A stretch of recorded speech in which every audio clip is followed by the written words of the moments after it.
Ever picked up a book and just couldn't get into it? You know, the kind where you start with enthusiasm but soon find yourself staring blankly at the pages, wondering why you even started. It's like the words are playing hide and seek and you're always it. You know, the kind where the words seem to blur together and you find yourself rereading the same sentence over and over again, not because it's profound, but because your brain has checked out. It's almost like your mind is rebelling against the task at hand, refusing to absorb any more information. Yeah, we've all been there. It can be super frustrating, especially when everyone else seems to love the book. You start to wonder if you're missing something or if there's some secret code that everyone else has cracked. It's like being the only one who didn't get the memo. But here's the thing. Even if a book isn't your typical cup of tea, there's still value in pushing through. Sometimes the most challenging reads can offer the greatest rewards. It's like climbing a mountain. The journey is tough, but the view from the top is worth it. Reading outside of our comfort zones, exploring different genres and topics, it's like mental cross-training. Just as athletes train different muscle groups to improve overall performance, we can train our minds by diving into diverse literary worlds. Each new genre or topic is like a new exercise for our brain. It helps us grow, learn and develop a more well-rounded perspective. When we challenge ourselves with different types of books, we open our minds to new ideas and ways of thinking. It's like adding new tools to our mental toolbox, tools that can help us navigate the complexities of life. So today we're tackling those books you might not want to read, the ones that feel like a chore.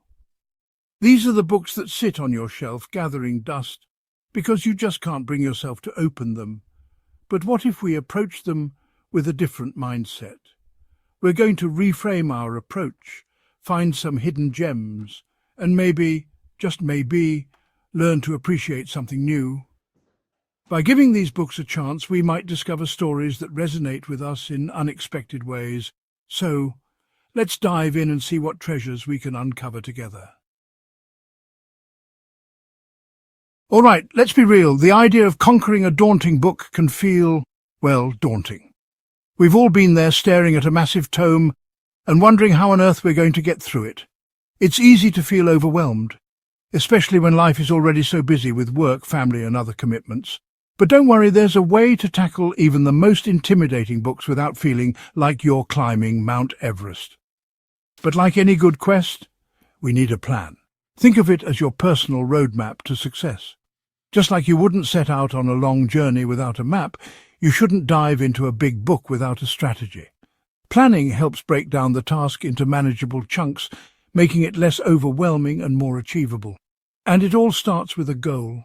Now, I'm not talking about speed reading War and Peace in a weekend. No, we're talking about setting realistic, achievable goals. Maybe it's reading for 15 minutes every day, or perhaps it's finishing one chapter before bed. The key is to set a goal that fits into your lifestyle and doesn't add extra stress. Maybe it's a chapter a day, maybe it's 20 pages, or even just 10. The key is consistency.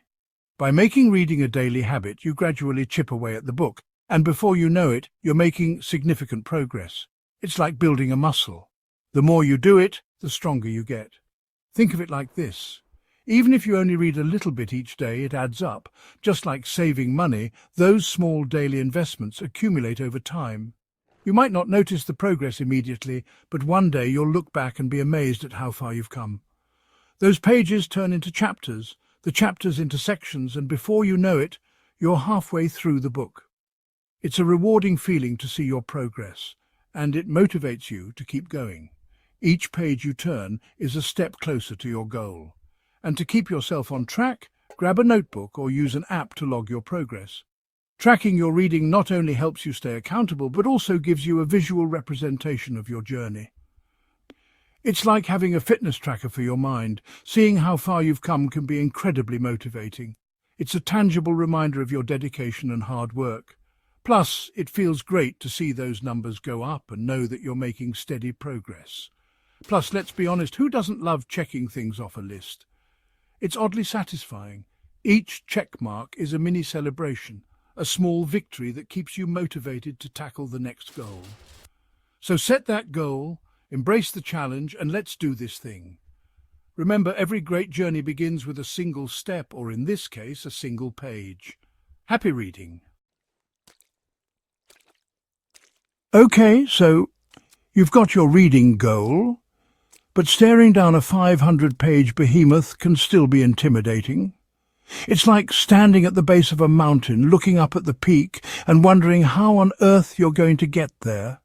The sheer volume of pages can make even the most enthusiastic reader feel a bit overwhelmed. But don't worry, there's a strategy that can make this task much more manageable. That's where our next strategy comes in. Divide and conquer. This method is all about breaking down the book into smaller, more digestible sections. By doing this, you can transform a daunting task into a series of achievable goals. Think of it like this. You wouldn't try to eat a whole cake in one sitting, right? Just as you would slice a cake into pieces to enjoy it bit by bit, you can do the same with your book. Okay, maybe you would, but you get the point. The idea is to make the task less overwhelming by breaking it down into smaller parts. This way you can focus on one section at a time, making steady progress without feeling swamped. Instead of looking at the book as one giant obstacle, break it down into smaller, more manageable chunks. You can use bookmarks, sticky notes, or even a digital app to mark your sections. This visual division can make a huge difference in how you perceive the task ahead. Maybe it's by chapters, or maybe you set a page goal for each reading session. For instance, you could aim to read 20 pages a day. Over time, these small increments add up, and before you know it, you've made significant progress. The idea is to create smaller milestones that feel less overwhelming. Each milestone you reach is a step closer to your ultimate goal. Celebrate these small victories as they are crucial in maintaining your motivation and momentum. It's like those motivational posters say, the journey of 1,000 miles begins with a single step. Each small step you take brings you closer to the finish line. Remember, it's not about how fast you go, but about making consistent progress. And each time you finish a section, celebrate that small victory. Whether it's a chapter or a set number of pages, acknowledge your achievement. This positive reinforcement can boost your confidence and keep you motivated to continue. Give yourself a pat on the back, grab a snack, do a little dance. These small rewards can make the reading process more enjoyable and give you something to look forward to after each milestone. You're one step closer to conquering this book. With each section you complete, you're building momentum and confidence. Keep going, and soon enough you'll find yourself at the end of the book, having enjoyed the journey along the way. Chapter 3. You know what makes even the most challenging book more enjoyable? Sharing the experience with someone else. That's right, it's time to assemble your reading dream team. Grab a friend, a family member, or join a book club. Having someone to discuss the book with can make all the difference. Suddenly, those confusing passages become opportunities for shared head-scratching. Those dull chapters transform into lively debates. And those moments of brilliance? Well, they shine even brighter when you have someone to geek out with. Plus, let's be honest, accountability is a powerful motivator. Knowing that someone else is expecting you to read the next chapter can be just the push you need to keep going. So reach out to your fellow bookworms, schedule those reading dates, and get ready for a journey of literary discovery. Chapter 4. Okay, I'll admit it, not every book is going to be a page-turner. Sometimes you have to dig a little deeper to find the gold, but trust me, it's there. Think of it like a treasure hunt. Your mission, should you choose to accept it, is to uncover the hidden gems within the book. Maybe it's a fascinating historical detail, a thought-provoking quote, or a character who surprises you. Keep your eyes peeled for those moments that spark your curiosity. And don't be afraid to get creative. Highlight passages that resonate with you, jot down questions in the margins, or even draw your own interpretations of the characters. Remember, reading is an active process. The more you engage with the text, the more likely you are to find those hidden treasures. Chapter 5. Here's a radical thought. It's okay to take breaks. Yep, you heard me right. Reading shouldn't feel like a chore or a race to the finish line. If you're finding yourself struggling to focus, Or if the words are starting to blur together, it's time to step away from the book. Go for a walk, grab a cup of coffee, or do something completely unrelated to reading. Giving your brain a chance to rest and recharge will actually make you a more engaged reader in the long run. Think of it like this. When you're working on a puzzle, sometimes you need to step back and look at the bigger picture. The same goes for reading. Taking breaks allows you to process what you've read, make connections, and come back to the book with fresh eyes.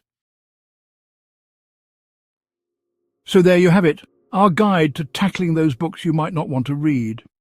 Remember, it's all about setting realistic goals, breaking down the task, finding a reading buddy, searching for those hidden gems, and most importantly, giving yourself permission to take breaks. Now, I want to hear from you. What are your strategies for getting through a challenging book? Share your tips and tricks in the comments below. And remember, as Dr. Seuss once said, the more that you read, the more things you will know. The more that you learn, the more places you'll go.